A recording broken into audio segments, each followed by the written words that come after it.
Hello everybody, my name's Paul Tace. In this video we're going to be looking at how we can use our DJI Mavic Mini along with a VR headset for less than £35.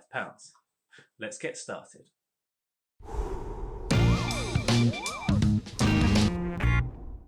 Okay guys, so as I said in the intro, we're going to be using VR goggles to fly our DJI Mavic Mini. Now to do that we're going to need a few things.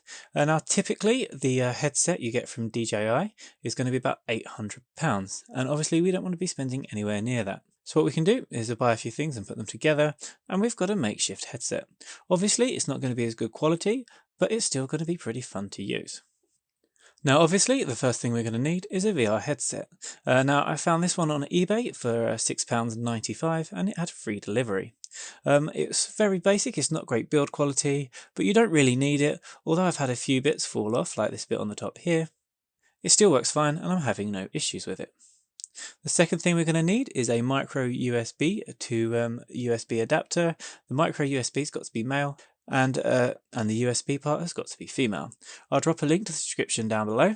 I bought this particular one here off of Amazon, and although I do like it, it doesn't seem to fit perfectly because the large bit of the USB doesn't let it go into the micro USB port properly. Having said that, it does still work. I prefer to use one off of banggood.com because it just fits in better, and I'll leave a link to both of these in the description down below. And both of these cost me just under £6, including delivery. And the last thing we're going to need is the Litchi app. Now the Litchi app can be bought from the App Store for £21. At the moment it's in beta version, which means it's going to be really hard to access if you're on an ISO, but if you're on Android there's still loads of positions there to fill. But if you're using the ISO system on iPhone, you'll probably be better off waiting until the update comes out. Now the Litchi app is £21, and it's going to be the most expensive thing we're going to need to fly this. Now having said that, Litchi app does have loads of other features which are also fun to use, so it may be a worthwhile investment anyway. So to begin, we're going to get our remote and we're going to plug in the adapter. Now I said this is the one I got from Amazon, and I feel it's just a bit too chunky to fit in there properly, but it does still work. Next we're going to get our iPhone charger and plug it into the adapter, and then the other end is going to have our phone attached. From there we're going to get the tray out of the VR headset and place the phone into it, and then we can get the VR headset and then slot the tray into it. Once that's in, we can then put it on our heads. Obviously I'm not going to do that for this demonstration. And on top we've got these little sliders here, and this is going to adjust the optics inside. I recommend closing one eye and making sure everything looks sharp, and then closing the other eye, and then moving the slider to make sure everything's sharp in the other eye too. Once we've done this, we're ready to head outside and start looking at the Litchi app. Okay guys, so we're going to start up the Litchi app, and then we are going to look in the top right hand corner here, and this is the VR selection. But once we've done this, we can see we've got the VR screen up, obviously one for each eye. If we then go down here and click on these cogs for the settings, we'll be able to see a few of the different settings. Now again, it's worth pointing out that this is in beta mode, so this is hopefully why it looks so awful. But in here, we can see we've got a few options. I want to pay particular attention to the gimbal head tracking for this. I'm going to have this switched on, and this basically means that when I tilt my head up and down, it's going to tilt the gimbal up and down. And then if we look down the bottom, we can see we've got head tracking, we've got off, immersive or joystick. I'm going to leave mine at off, but what this does is if you turn your head left to right, it can move the drone left and right with it. And the other one's going to be basically, if you move your head left and right, it's moving left and right from north.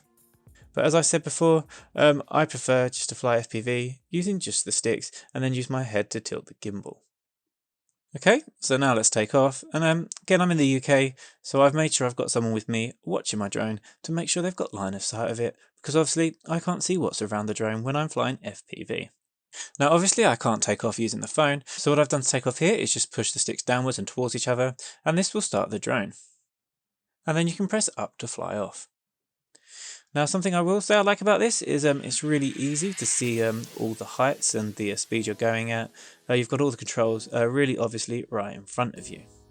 Now the one thing I will say is obviously you can't use the controls on the phone when it's in the VR headset, so what you need to do is either set it all up before, or if you want to record or stop recording as you're flying around, you can use the button on the top of the remote. And as you can see now, I'm using my head to tilt the gimbal up and down. When I look down, the gimbal goes down, and when I look up, the gimbal goes up. And that is quite fun. Now what I found really good about this is it was fun to fly through small spaces, and it was a lot easier to see if there's anything to hit on the way. Now my phone has a crack in the screen. This did detract from the experience a little bit, and as I say, it's not perfect. You can still see the pixels on the phone, but it is still a really fun experience, and it's just a different way of being able to fly the drone. I found it a lot harder to control the drone. Obviously I couldn't see the sticks, and it's just not what I was used to. I don't know how smooth the footage will be using my head to tilt the gimbal up and down, but this can be turned off, and the settings can be changed to make this smoother. The other thing I really liked is it gives other people the chance to feel it as well. My daughter here is wearing it, but I'm controlling it so she can see what it's like to fly, and I think she had a really good time as well. And it's fun to be able to share the experience with other people. What did you think of flying? It's fun. Is it fun? What did you think of flying? Made me feel a bit sick. Okay, so we've got some mixed reviews there, but maybe it's best not to fly VR if you suffer from travel sickness. So there we go guys, that's how you can fly your DJI Mavic Mini with VR goggles for less than £35. And after seeing a message from Joe on my last video, I would just like to point out I don't believe your drone will be insured or under warranty using the Litchi app, so be careful. If you do want to play with Litchi app, play carefully.